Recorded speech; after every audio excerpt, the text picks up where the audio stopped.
Good morning. Terrific Tuesday today. Welcome to today's episode of Morning Well. Three things that we will talk about.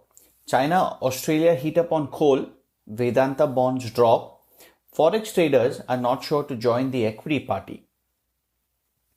US stocks jumped sharply on Monday, propelled higher by a surge in technology stocks that led major indexes to the highest closing values in nearly 6 weeks. All three US major indexes climbed for the fourth consecutive session. The S&P 500 was up 1.6%, the second highest close in history. The Dow was up about 0.9%. Meanwhile, Nasdaq was up 2.6%. That's the third highest close on record. All three indexes are closing in on their early September highs after a recent stretch of volatility that we have seen. Mega cap companies including Apple and Amazon were among the strongest performers, jumping about 6.4% and 4.8% respectively. Apple is set on Tuesday to unveil a 5G enabled iPhone, which some investors hope would fuel the kind of sizable growth that stemmed from the previous technological advancements from the iPhone. Amazon is also kicking off its Prime Day event for shopping deals on Tuesday. The robust gains are building on last week's rally, during which the US stocks jumped on signs that next month's presidential election could have a more decisive result than originally expected. National polls have shown a growing lead for former Vice President Joe Biden over President Trump.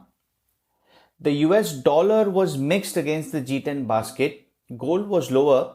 The Treasury market was closed for a US holiday, and the rally in Asia looks set to continue. Monday's gains were pretty broad-based. The materials was the only sector that was down on the S&P 500. JP Morgan, Johnson & Johnson and Citigroup, all of which are expected to report earnings today, all ended up higher as well. A commentator from Charles Schwab mentioned that something that we'll have to look forward to in these results would be how precautionary cash hoards may turn into dividends next year. So that's something that we'll have to watch out for when these results come out. WTI crude slid below 40 as Gulf operations restarted following Hurricane Delta, and Libya also came back into production. Output is set to double to about 600,000 barrels daily within 10 days. That's adding to the supply and hence pushing the price down. In other markets, Euro Stock 600 was up about 0.7%. Shanghai's composite rose up 2.6%, and the Hong Kong Hang Seng was also about 2.2%. So China has been on a tear after coming back from those holidays. Meanwhile, China has suspended purchase of Australian coal as it continues to tightly control imports of the fuel amid sore political relations with Canberra. Power stations and steel mills have been verbally told to immediately stop using Australian coal, and ports ordered not to offload it.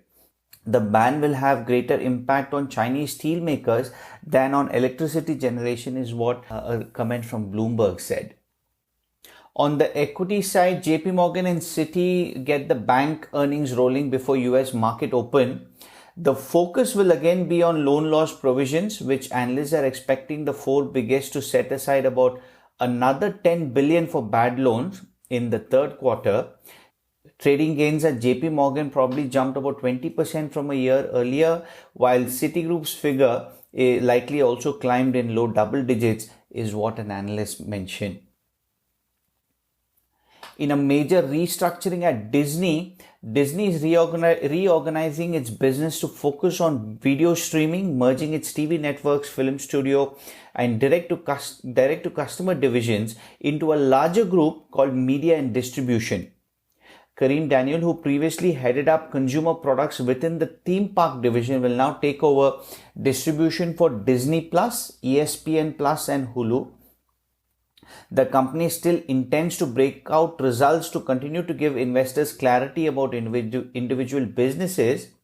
The changes underscore the importance of streaming to Disney and the whole media industry. During the last earnings announcement, Disney Plus had about 60 million subscribers worldwide and was a big beneficiary of this pandemic streaming surge. Vedanta plunged the most in almost 12 years.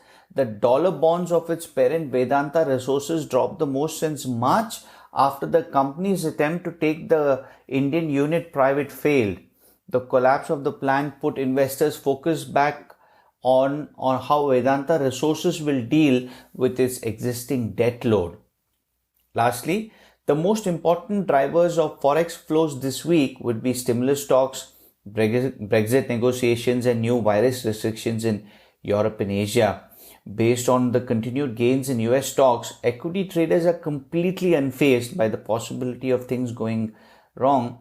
Currency traders, on the other hand, are more skeptical, with the dollar yen falling for the second consecutive trading day and high beta currencies like the euro and Australian dollar slipping lower.